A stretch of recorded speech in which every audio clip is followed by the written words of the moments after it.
창세기 원어왕의 태초 안에서 말씀 안으로 첫 번째 시간을 여러분과 함께 나누겠습니다. 요한복음 1장 1절에 태초에 말씀이 계시니라. 이 말씀이 하나님과 함께 계셨으니 이 말씀은 곧 하나님이시니라. 엔 아르케 엔 호로고스 카이 호로고스 엔 프로스톤 데온 카이 데오스 엔 호로고스. 오늘 요한복음 1장 1절은 말씀에 대한 세 가지 사상을 우리에게 전달하고 있습니다. 그 첫째는 말씀이 계시는 위치이며, 둘째는 말씀이 지향하는 프로스 방향이며, 그리고 마지막은 그 말씀과 하나님과의 관계를 말씀하고 있습니다. 먼저 말씀이 존재하는 위치에서부터 말을 풀어가도록 하겠습니다. 우리말 번역에는 태초라고 표현되어 있어 이렇게 태초라고 표현되어 있어 시간의 의미만 남고 있지만, 즉 말씀이 세상 만물의 창조 이전에 이미 존재하고 있었다는 의미를 강하게 내포하고 있지만, 사실 이렇게의 의미는 시간뿐만이 아니라 공간 차원에도 적용할 수가 있습니다. 기원전 5, 6세기의 헬라 철학이 탐구의 주제로 삼은 것 중 하나가 아르케였음을 생각해 본다면, 그래서 아르케라는 단어의 의미가 세계의 근본, 원질 등의 의미로 폭넓게 사용되어 왔음을 감안한다면, 요한복음 1장 1절의 아르케를 시간적인 의미로만 번역하는 것은 아쉬움이 나는 대목입니다. 요 사이에 물리학적 용어를 빌린다면 아르케는 시공간의 근원이라는 뜻을 나타낸다고 볼 수 있습니다. 물론 아르케라는 단어 하나를 번역하면서 아르케라는 단어를 번역하면서 시공간의 근원같이 두 단어 이상으로 의미를 나타낼 수는 없습니다. 이렇게 되면 번역이 아니라 주석이 되기 쉽기 때문입니다. 그렇다고 아르케에 직접적으로 대응되는 우리말을 찾는다는 것도 불가능한 일입니다. 그러므로 번역에 종사하는 분들의 얘기를 들으면 번역은 제2의 창작이라고 합니다. 언어의 체계가 다르고 생각을 풀어가는 방법이 다른 두 세계를 서로 연결한다는 것은 정말로 새로운 창작이고 그것 자체로 예술입니다. 그렇다면 어떻게 해야 될 것인가? 무엇보다도 번역 작품을 읽는 독자들의 자세가 바로 서야 할 것입니다. 번역은 원전에 대한 하나의 해석이며, 그 해석은 번역자의 예술성에 전적으로 의존한다는 사실을 인정하는 자세가 중요합니다. 성경의 번역본은 이미 수십 가지 이르고 한글 번역본도 이래저래 10가지가 넘어서고 있는 것만 보더라도 번역의 어려움과 한계를 알 수 있을 것입니다. 여기서도 우리는 마음의 문을 열고 서로 다른 번역들을 참고하면서 원래 성경 저자들이 나타내고자 했던 생각들을 따라가야 할 줄 압니다. 그리고 궁극적으로는 하나님을 믿는 개개인이 자신의 예술성을 나타낼 수 있는 자신의 성경을 하나씩 만들 수 있어야 할 것입니다.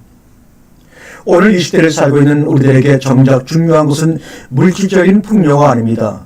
국민소득이 2만 달러를 넘어서고 거의 한 집에 한 대씩 자가용을 몰고 다니는 세상이 되었지만, 세상 살기는 여전히 힘들고 정신적인 황폐와 빈곤은 단그늘에 그 어느 때보다 심각한 형편입니다.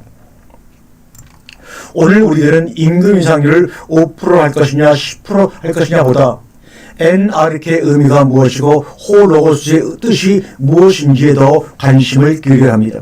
물론 이렇게 살면 세상적인 관점에서 잘 먹고 잘 살기는 어려울 것입니다.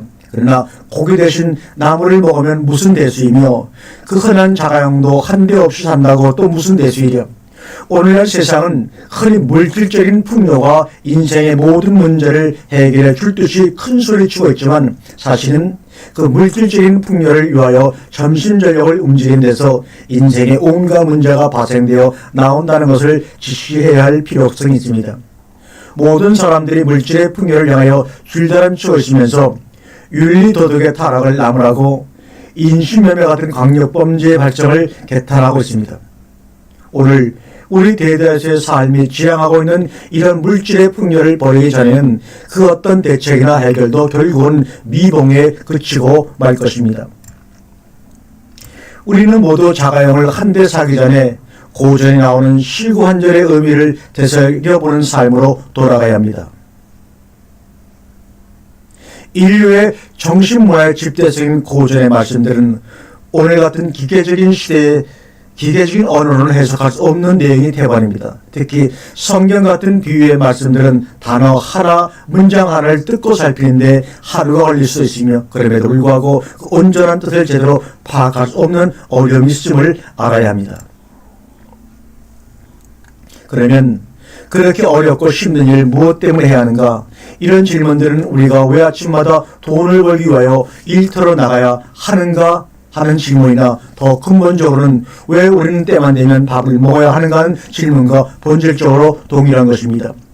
산다는 것 자체가 먹는 것이요 일하는 것이듯이 거기 본질적으로 있어야만 하는 것이 삶의 본질에 관한 탐구이기 때문입니다. 그러나 사람들은 먹고 일하는 데는 아깝지 않게 시간을 쓰면서도 삶의 본질이나 스스로의 내면에 대한 생각을 위해서는 거의 시간을 쓰지 않습니다. 현대 비극은 여기서 기인하고 현대 문명은 결국 자기가 이루어놓은 물질적인 풍요와 물질적인 풍요가 강요한 바쁜 일생사 때문에 망하고 말 것입니다. 성경의 기본적인 생각은 사람의 생명이 그 소유에 넉넉함에 있지 않다는 것입니다. 우리는 우리들의 소유물에 대한 집착으로부터 벗어나서 어렵더라도 우리의 생명의 본질 같은 문제들을 생각해야 합니다. 성경은 우리가 하나님을 잘 믿었을 때 그것으로 인한 물질적인 축복을 약속하지는 않습니다. 오히려 그 반대를 약속합니다. 그도 그럴 것이 우리가 우리 삶의 자리를 물질적인 풍요를 쫓는 것으로부터 하나님의 말씀을 즐거워하고 그 말씀의 의미를 묵상하는 삶으로 옮겨간다면 세상에서 위치는 당연히 외국인과 나그네 같이 떠도는 삶을 살게 될 것이기 때문입니다. 그러나 비록 우리 밭에 무화과나무가 무성하지 못하고 포도나무가 열매가 없으며 외양간에는 소가 없을지라도 말씀 때문에 기쁠 것이며 하나님 때문에 즐거워할 것입니다. 요한복음 초두에 나온 엔나르케 홀로고스, 이렇게 우리가 찾아야 하고 더불어 살아야 하는 로고스의 주소에 대한 쓰임입니다. 로고스는 어디에 계시는가 혹은 언제 계시는가, 이 언제 어디에를 자칭하는 단어가 아르케입니다. 로고스는 아르케 안에 계십니다. 그러므로 우리는 로고스를 만나기 위하여 먼저 아르케를 찾아야 합니다. 그러나 로고스도 그렇지만 아르케 역시 누가 이것이다라고 말해서 알 수 있는 것이 아닙니다. 우리 각자가 아르케 안으로 들어가서 로고스를 접해야만 합니다. 사람들은 흔히 다른 사람의 설명을 들어 그 내용을 이해한 것을 가지고 자신이 그렇게 산 것처럼 착각하는 경우가 허다합니다. 경계해야 할 대목입니다. 엔아르케 엔 홀로스가 로고스의 거처를 지칭하고 있다면 우리는 사물이나 사람을 볼 때 나타나는 모습이나 드러나는 현상에만 매달릴 수 없습니다. 나타나거나 드러나는 모습 속에 감추어진 세계, 이 나타난 세계를 가능하게 한 원인으로서의 세계를 생각해야 합니다. 예를 들면 우리는 흔히 예수가 곧 로고스라고 생각을 합니다. 물론 예수가 로고스가 아니라는 말은 아니지만 예수는 로고스에 드러나는 모습, 나타난 세계라는 점을 간과하면 안 된다는 것입니다. 로고스가 육신이 되어 우리 안에 거하심에, 즉 감추어진 세계에 존재하는 로고스가 나타난 세계와의 접점 혹은 통로로서 사용한 육신이 예수였다는 말입니다. 그러므로 나타난 예수를 통하여 감춰진 로고스의 세계를 이해할 수 없는 사람에게 있어 예수는 정신병자 아니면 우상, 그들 중에 하나에 불과합니다. 요한복음 1장 1절은 아직 예수에 대한 얘기가 아닙니다. 홀로고스에 관한 내용입니다. 1절에 홀로고스가 어떻게 육신을 가진 예수 그리스도로 나타났는가 하는 점이 사도 요한이 구명하고자 했던 내용입니다. 다음 이런 홀로고스의 지향성 문제입니다. 아르케 안에 존재하는 로고스는 그냥 그대로 머물러 있는 상태가 아니라 그 자신이 하나님이면서도 하나님을 지향하는 삶을 산다는 점입니다. 여기서도 우리말은 하나님과 함께 계셨으리라고 번역을 하고 있지만 사실 함께로 번역된 프로스라는 헬라어는 방향을 나타내는 전치사로서 무엇을 향하여 라는 뜻입니다. 영어로는 with의 개념보다는 toward의 개념이 강합니다.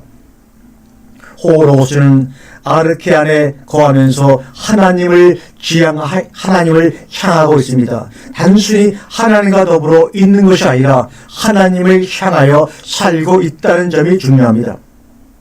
개념을 좀 더 분명히 하기 위하여 두 상태의 반대 개념을 한번 생각해 보겠습니다. 하나님과 함께 더불어 있다는 말의 상대편은 하나님과 같이 있지 않고 떨어져 있다는 것이 될 것이고, 하나님을 향하여 있었다는 말의 상대편은 하나님이 아닌, 즉 인간이나 세상을 향하여 있었다는 말이 될 것입니다. 로고스는 아르케 안에 거하면서 세상을 향하지 아니하고 하나님을 향하여 존재합니다. 향한다는 말은 그쪽으로 흘러간다는 의미로 보면 될 것입니다. 그러나 예수 그리스도는 남자가 그 부모를 떠나 아내와 합하여 한 몸을 이루듯이 하나님 아버지를 떠나 세상으로 향하신 분입니다.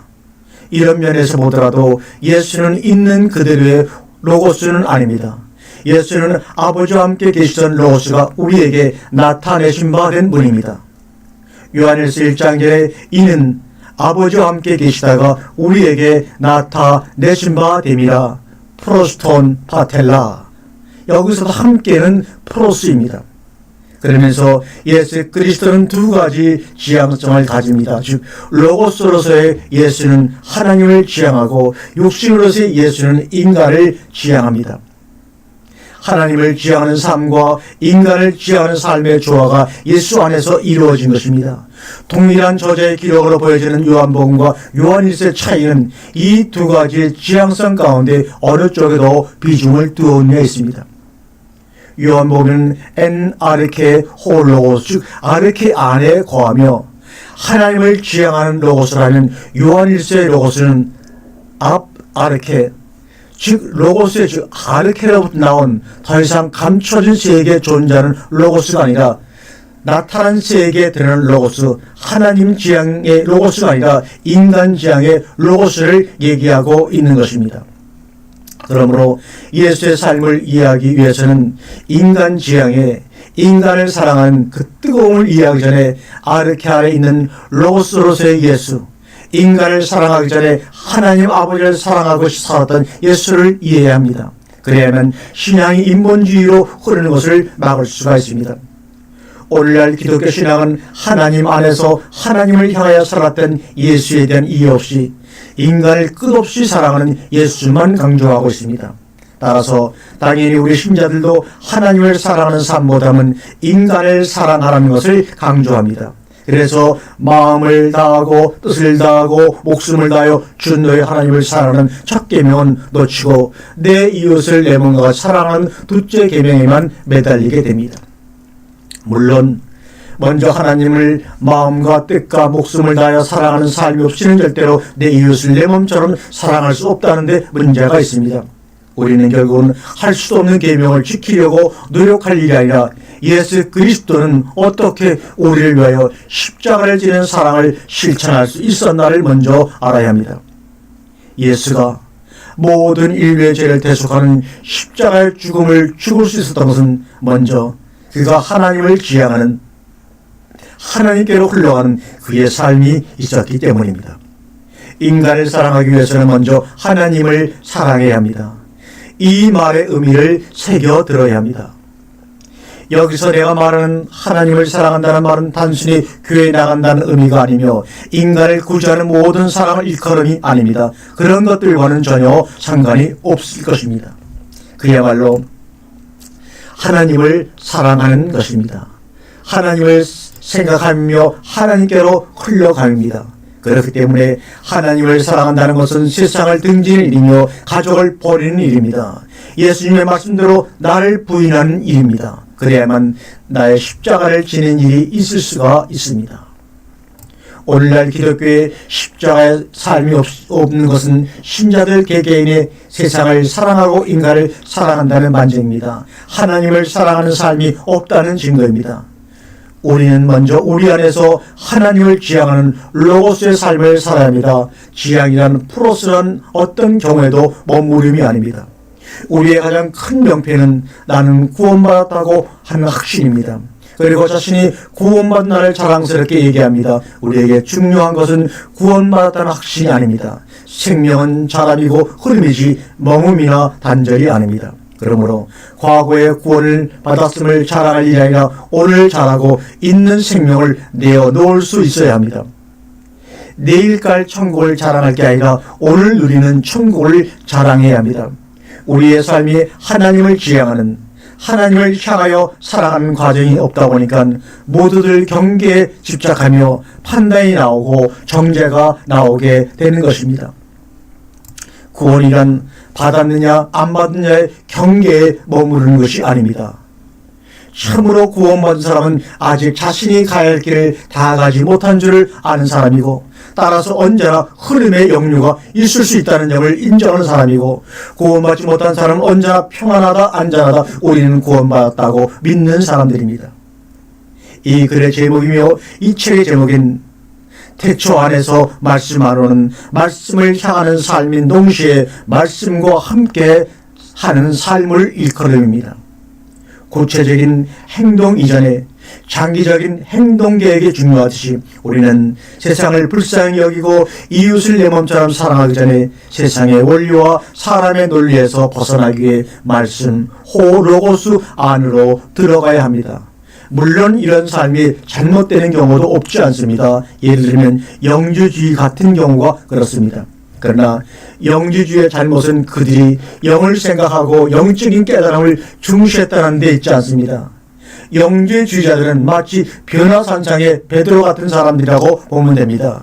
십자가를 지고 예루살렘에서 죽어야 하는 예수 앞에서 우리가 여기에 있는 것이 좋다고 고백하는 베드로 같은 사람들이 곧 영지주의자들입니다. 물론 베드로의 잘못은 변화산에 예수와 더불어 올라갔다는 데 있는 것이 아니라 예루살렘으로 내려오지 않겠다는 데 있는 것입니다. 이렇게 본다면 영지주의자들의 잘못이 그들이 영적이었다는 데 있는 것이 아니라 오히려 육적이지 못했다는 데 있습니다. 그러나 기독교에서 육적이라는 것보다 더한 잘못이 어디에 있겠는가? 산은 오를 때가 있고 내려올 때가 있는 법입니다. 그러나 변화산에서 내려오는 사람은 반드시 그 이전에 그 산을 오른 사람들이라는 점을 놓치면 안 됩니다. 우리는 산을 내려오기 전에 산을 향하여 올라가야 합니다. 이 글의 제목, 말씀 안으로는 궁극적으로 말씀에서 빠져나오자 함에 있습니다. 그러나 엔아르케가 없이는 앞아르케가 있을 수가 없습니다. 엔아르케 태초 안에가 없으면 앞아르케 태초로부터가 있을 수가 없습니다. 예수 그리스도는 엔아르케와 앞아르케의 접점이며 오르막길과 내리막길이 만나는 지점입니다. 우리가 시도하는 이 말씀은 말씀 안으로 들어가는 삶을 위함이고 변화에 오르는 동산입니다. 그러나 그렇더라도 궁극적으로 말씀으로부터 나오는 삶을 남겨두고 있다는 사람들의 고백이고, 변화산에 머물지 않고 그 산을 내려와 예루살렘으로 가야 한다는 사실을 알고 있는 사람들의 노래입니다. 그러므로 때로는 지나치게 영적이라는 비판도 들을 것이며, 때로는 세상을 너무 모르는 탁상공론이라는 꾸지람도 면하기 어려울 것입니다. 그러나 삶이란 개개인의 깨달음이 만들어내는 결과라는 것을 믿기에 이렇게 살아라든지 저렇게 살아서는 안 된다 하는 문제는 각자의 문제로 남겨두고자 하는 것입니다. 우리 모두 성경이 말하는 말씀 안에서의 삶, 말씀 안으로의 삶이 이루어진다면 이웃을 사랑할 수 있고 자기 십자가를 질 수 있는 삶의 능력으로 살 수 있으리라고 저는 확신합니다. 삶은 언제나 자연스러운 것이어야 합니다.